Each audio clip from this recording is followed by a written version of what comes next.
I'd like to now explore the navigation scorecard in far more detail. So here's the thing. An assessment tool tends to tell us exactly and precisely where we are, whereas a navigation tool is going to show us how it is we go from where we currently are to where it is we want to be. And if we're lucky, it'll also show us how we're progressing over time. So on an ongoing basis, we can make decisions about, are we taking the right path, or is it time to change direction? Are we making the appropriate pace, or do you need to throw more resources at it? So that's assessment versus navigation. Let me give you a different example. Let's say we want to assess our car. So what we want to do is have someone take a look at our car and tell us how much it's worth. So on an assessment view, they're going to look at several things. So for example, maybe they're going to take a look at the number of dents you have in the car and maybe categorize them by size. That's a great assessment tool, and you can do that once a year, when you're going to sell the car.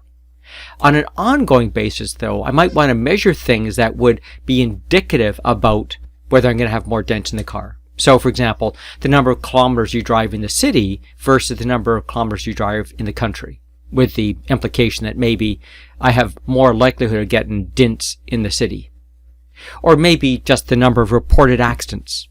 Right? Again, we're looking for data that's already available in the organizations that we can put into context. A second example might be, maybe I'm worried about the quality of the paint. Is it fading? That kind of thing. Now, again, for navigational tools, I can look at the number of kilometers driven, because if I'm driving the car, it's outside. That's going to affect the paint quality. Or do I park it inside a garage or outside in the elements? Those are navigational indicators I can get on a daily, weekly, monthly basis. A third example would be, maybe I'm worried about the quality of metal. Now, I'm from Canada. A big problem that we have in Canada is rust. Why? Well, we put salt on the road so we can drive on them in the wintertime. And so the more salt on the road, the more rust that happens. So now I'm worried about the number of kilometers that car's had on salty roads, or maybe just winter driving. So here we have a series of measures that I get once in a while by someone doing a specific measurement system, and that measurement system is standard, repeatable, and reliable across all cars and gives me a consistent measure so I can benchmark one car against another car. These navigational indicators are things I would use on an ongoing basis so that when I drive my car, I can make decisions towards things that would encourage it to have the highest possible valuation when I come to sell it. Okay, great concept. Let's apply this to Future Fit. On the assessment side, if we take a look at, for example, energies from renewable sources, the formula clearly is energy consumed from renewable resources divided by total energy consumed. Makes sense. That's an assessment indicator, but the problem is I might not be able to get that data moment to moment. Now, those particular ones I probably can, but assuming I could not, other data that might be available are things like, again, that's available, but things like maybe the number of clean energy initiatives I have. Because if I don't have any, then it's a leading measure for how much is going to be consumed in the future. Maybe indications like current and possible future energy sources that I've identified, or what I'm doing about new company buildings and so forth. So these are leading indicators. How does that work? Well, let's say I want to measure energy from renewable resources, and overall I'm performing at 101% of target. I'm going to use that overall indicator at the top level. That's the Future Fit Monitor Scorecard indicator. But I need to know what levers can I pull. Now, in the Future Fit framework, we describe two attributes. One is the management practices I use, and then secondly, what are the outcomes I get from those? So in this case, within the management practices, I might have both policies and processes. Again, a standard framework we use in Future Fit. So for policies, maybe I'd measure the number of clean energy policies I have in place. Again, that's a leading indicator. Once I get the policy in place, a while later I get the process, a while later I get the outcome. And so maybe I'm doing okay with that. I could do better. It's yellow, but it's trending up. on processes, maybe I'm going to take an indicator of the number of processes I have which mandate clean energy. And perhaps with that particular one, I'm green but flatlining.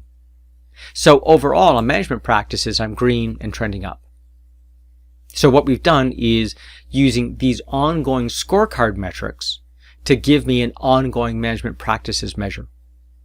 Now, outcomes, maybe I'm going to look at both the proportional outcome and elimination. Again, the two categories we use inside FutureFit. So proportional, it's obviously, what's the percentage of renewable energy I'm using? In this case, maybe I'm doing green and getting even better.